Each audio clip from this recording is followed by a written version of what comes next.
മധ്യകാലഘട്ടത്തിൽ ഉണ്ടായ ഒരു ടീമാണ് ഈ ഫ്രീമേസൺസ്. കൽപ്പണിക്കാരുടെ ഒരു കൂട്ടായ്മയാണ്, ഒരു ഗിൽഡ് എന്ന് പറയും. ഫ്രീമേസൺസിനെ കുറിച്ച് പറയുന്ന ഒരു നിഗൂഢ പ്രസ്ഥാനം എന്നാണ്.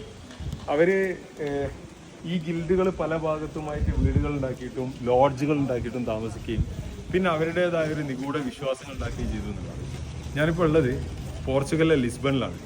ലിസ്ബണിലെ ഇപ്പോൾ നിൽക്കുന്ന ഈ ഒരു ഭാഗത്തെ ഒരു പ്രധാനപ്പെട്ട അട്രാക്ഷനാണ് ഈ ഫ്രീമേസൺ മൂവ്മെൻറ്റുകളുടെ വീടുകൾ.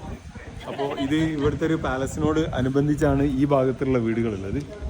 അപ്പോൾ അങ്ങനത്തെ ഒരു വീട് കാണാനാണ് നമ്മളിങ്ങനെ ഒന്ന് കയറി നോക്കുകയാണ്. നമ്മൾ ഈ ഇല്ലുമിനാറ്റി എന്നൊക്കെ പറയുന്ന നിഗൂഢ പ്രസ്ഥാനങ്ങൾ കുറേ ഉണ്ട് ലോകത്ത്. അതിലെ ഏറ്റവും പുരാതനമായ സ്ട്രോങ് ആയിട്ടുള്ള ഒരു ടീമാണ് ഈ ഫ്രീമേസൺസ് എന്ന് പറയുന്നത്. അപ്പോൾ അവരുടെ ഒരു നിഗൂഢ ലോകം എന്ന് പറയുന്നൊരു ഏരിയയാണ്. ലോകം നിയന്ത്രിക്കുന്നത് കുറേ നിഗൂഢ സംഘങ്ങളാണെന്നുള്ള വിശ്വാസം നമ്മുടെ നാട്ടിൽ വളരെ പൊതുവേ ഉണ്ട്. ഇതാണ് ഒരു ഫ്രീമേസൺ സെറ്റിൽമെൻറ്റ്. പിന്നെ ഈ ഭാഗത്തുണ്ട്. ഇതാണ് അവരുടെ വീടുകളെ കുറിച്ചുള്ള ഒരു സെറ്റപ്പ് പറയുന്നത്. ഈ ഗിൽഡുകളിലാണ് അവരുടെ കാര്യങ്ങളും മറ്റുമൊക്കെ നിയന്ത്രിച്ചിരുന്നതും. ഇവർ ജൂയിഷ് കണക്ഷൻ ഉണ്ട് എന്നൊക്കെ പറയാറുണ്ട്.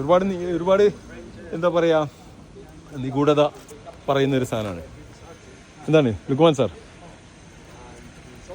എങ്ങനെയുണ്ട്? എങ്ങനെ തോന്നുന്നു? ഇത് വളരെ നിഗൂഢത ഫീൽ ചെയ്യുന്നുണ്ട്. ഓക്കെ, അപ്പോൾ നമ്മൾ പോർച്ചുഗലിലെ ലിസ്ബണിലെ സിന്ദ്രയിൽ എന്നാണ് നമ്മളുള്ളത്. ഓക്കെ.